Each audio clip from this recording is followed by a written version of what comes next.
At first blush, seeing the name Crayola Scoot, for some people, might conjure up images of a kid's coloring game, or otherwise bring to mind many cringeworthy licensed video games from a mostly bygone era. Don't be fooled, however. Crayola Scoot is a worthy video game in its own right and should not be dismissed as simply a lame attempt to cash in on the biggest name in kids' crayons. Rather, Crayola Scoot not only merges two of the best types of games from decades past in spectacular fashion, but it does so with simple yet deep controls and delivers ample challenge to those looking for something deeper.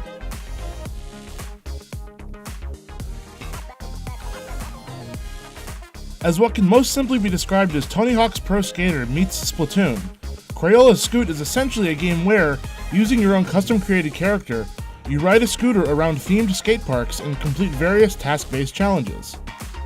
The similarities to the Tony Hawk's Pro Skater franchise become quickly apparent, from the way you pull off tricks to the character and scooter customization options, and even to the combo, point-based challenges you'll complete. The Splatoon influences, however, are equally felt right away, as colored ink, here coined Splat, spouts from your scooter anytime you complete a trick, and certain challenges and game modes center around Splat coverage.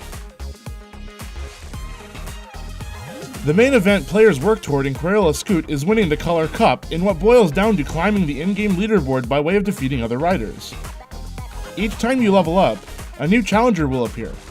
If you accept their challenge, a horse-style competition, here aptly named Scoot, will ensue. If you defeat the challenger, your rank will increase, and you do this until you get to the final challenger for the cup.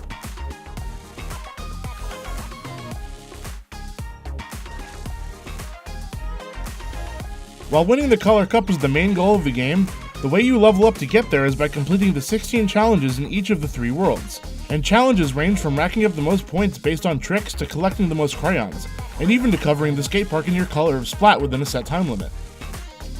The latter, clearly a nod to Nintendo's own Splatoon, is arguably the best of these challenges, but each presents its own unique twist that's fun in its own way.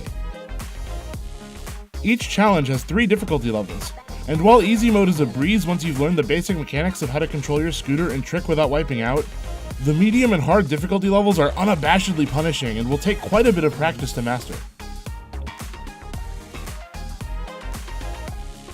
That said, the act of scooting and tricking is pure fun, whether practicing in the hub area or during any of the game's challenges. Unlike pressing buttons to trick a la Tony Hawk's Pro Skater, tricking is entirely relegated to the left and right thumbsticks on both the Pro Controller and split Joy-Cons. You can flick the right thumbstick upward to jump, or hold down the right thumbstick before flicking upward for bigger air. And, once you're airborne, using different directional combinations with both thumbsticks can open up some pretty interesting combinations.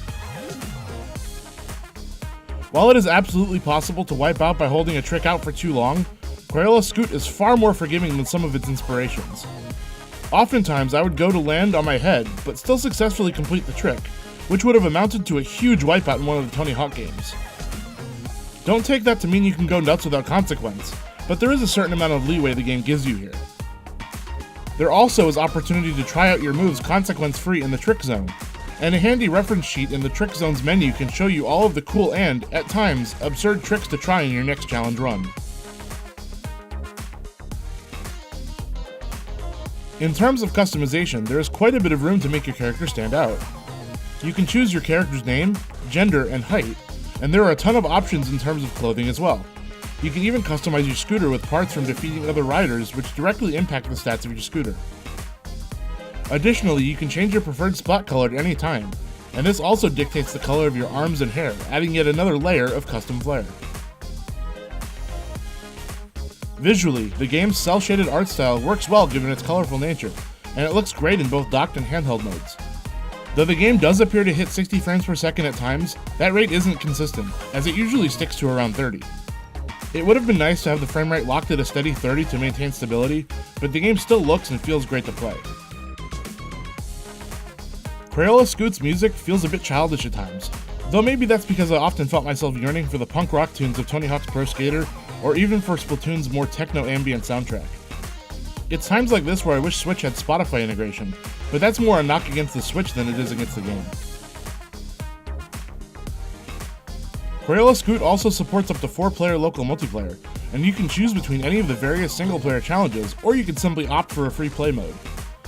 While it would have been nice to have included an online multiplayer component, I can only imagine that relying on a peer-to-peer networking system would have potentially made the game's inconsistent frame rate even worse.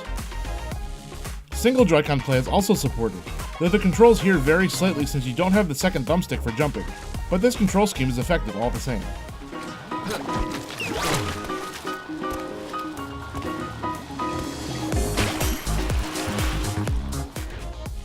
Crayola Scoot is a deceptively deep and innovative game that evokes the best of series like Tony Hawk's Pro Skater and Splatoon, and wraps it all up in a single package that is an absolute blast to play.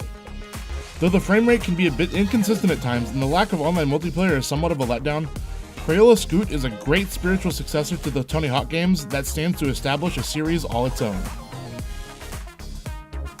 For more on Crayola Scoot for Nintendo Switch, check out switchjoy.net, and be sure to like this video and subscribe for more Nintendo reviews and content.